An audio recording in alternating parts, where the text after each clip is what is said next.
मित्रांनो, प्लास्टिक बंदी की नमस्कार. हो नमस्कार. आम्ही आलोय तुमच्या भेटीला. स्वच्छतेचा मंत्र घेऊन जनजागृती करायला. प्लास्टिक बंदी, सांडपाणी, श्रमदान हीच आजची आमची देण. हे तर सोपं आहे. कचरा स्थळावर फेकून दिला की झालं. मी आलोय. मी नष्ट होत नाही. नदीत जाईन, जमिनीत शिरेन आणि तुमचं आयुष्य खराब करेन. अरे बेटा, काय करतोय? चल निघ. तुम्हीच मला बनवलंय. तुमच्या एका पिशवीमुळे मी शेकडो वर्ष जगतोय. प्रदूषण करतो, जनावरांना मारायला लावतो. मित्रांनो, प्लास्टिक बंदी केली की हे भूत पळून जाईल. कापडाची पिशवी बाळगा, जग वाचवा. हा हा हा. मी सांडपाणी, नाळ्याची घाण, उघडी गटारे आणि दुर्गंधी माझी ओळख. तुमच्या निष्काळजीपणावर माझं राज्य चालतं. अरे देवा, एवढी वाईट नुसते आपणच तयार केली. हो, पण यातून मार्ग आहे. सांडपाणी शुद्धीकरण, नाले साफसफाई, योग्य शोषखड्डा, रेन वॉटर हार्वेस्टिंग. अरे असं करू नका, नाहीतर मी गायब होईन. आज गाव बदलायचं असेल तर सरकारपेक्षा आपणच आधी बदललं पाहिजे. रविवारी सकाळी श्रमदान, नाले स्वच्छ, ओढे स्वच्छ, कचरा वर्गीकरण, ओला कचरा, सुका कचरा, ई कचरा आणि प्लास्टिकला पूर्ण रामराम. आम्ही करू स्वच्छतेचे काम, गावाचे होईल स्वच्छ सुसंग्राम. आम्ही करू स्वच्छतेचे काम, गावाचे होईल स्वच्छ सुसंग्राम. नाही, कापडी पिशवी नको. श्रमदान थांबवा, नाहीतर मी गायब होईन.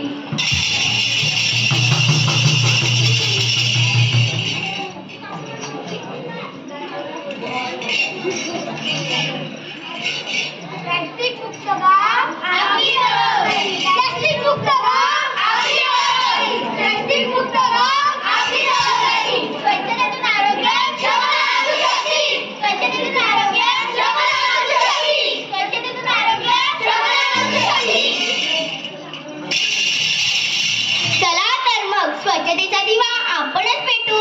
गाव सुंदर, पर्यावरण शुद्ध यासाठी सर्वांनी हातात हात घालू.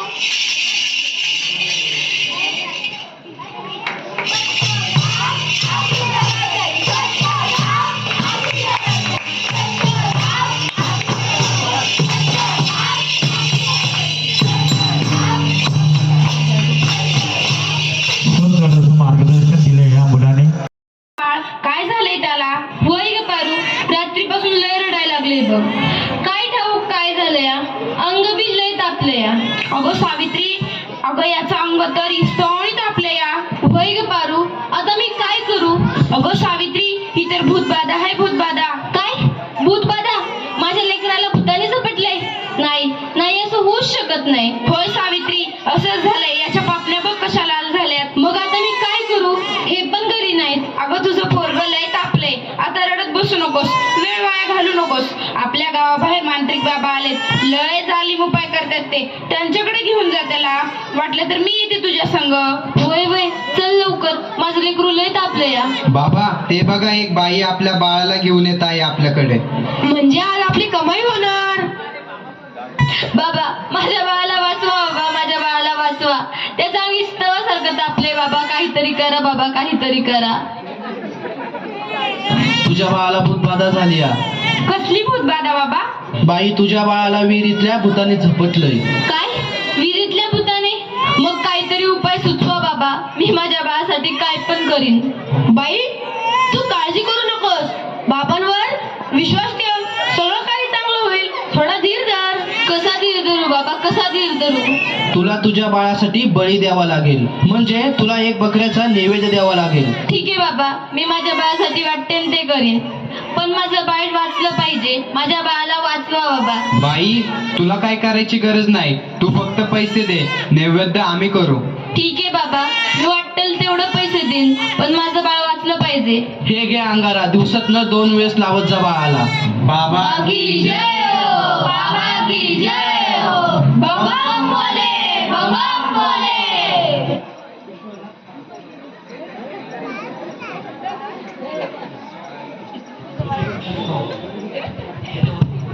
अगं बाई, ह्याचा अजून कसं काही ताप कमी नाही झाला? काल बाबाकडे जाऊन पण काय बी फरक पडला नाही. अगं किती रडतोय तो, तुला किती वेळा सांगितलंय त्याला दवाखान्यात घेऊन जा म्हणून, पण तू काय माझं ऐकू नकोस. अहो ऐका ना, चिडू नका. जरा बघा ना हातात घेऊन, याचा ताप कायच कमी नाही झाला. जरा बघा ना याला काय झालंय ते. त्यावेळी तुला किती वेळा सांगितलं की घरात प्रसूती करू नकोस म्हणून. अशा वेळी एका आईचं आणि बाळाचं दवाखान्यात असणं किती महत्वाचं असतं माहित आहे का तुला? अहो पण पुरुषाच्या हातून प्रसूती करताना लाज वाटते. कसं वाटतं ते? त्यावेळेस दवाखान्यात कुठल्या महिला डॉक्टर पण नव्हत्या. मी कशी करणार होते प्रसूती? अगं याचं अंतर तव्यासारखं दापलंय, अशी कशी गाफील असतेस तू? अहो मग काहीतरी करा ना. दादा लवकर जाऊन वैद्यांना बोलव. हे काय करतेस तू? मी याला देवाचा अंगारा लावतीये. बस कर सावित्री, हा सर्व अंधविश्वास असतो. अहो जरा विश्वास ठेवा. हे बघा याचा ताप कमी होतोय, कपाळ पण अगदी थंड पडलं. या बघा ना जरा. उठ ना बाळा, उठ, डोळे उघड. हे बघ तुझी मम्मी तुला बोलवतीये. उठ ना पिल्लू, आई तुला आवाज देतीये. उठ ना बाळा. काय झालं? अहो याला काय झालं? हा उठत का नाहीये आणि डोळे पण उघडत नाहीये. ए बाळा उठ ना. काय झालं? अहो काय झालं याला? हा सास गप्प गप्प काय? ए उठ ना बाळा, काय झालं तुला? अहो बघा ना जरा. नाही राहणार मी अडाणी. मी शिकेन, मी नक्की शिकेन. कारण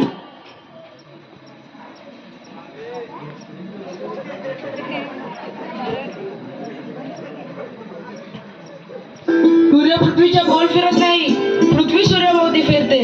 समजलं? चल गावंढळ. तुम्ही मला सारखं सारखं गावंढळ म्हणत जाऊ नका हो.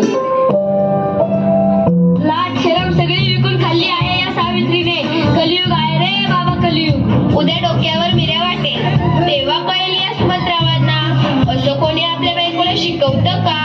सगळं जग नष्ट होईल. बघत राहा तुम्ही. काय झालं? या समाजाला घाबरलीस की काय? हे तर तुला आयुष्यभर सहन करावं लागणार आहे.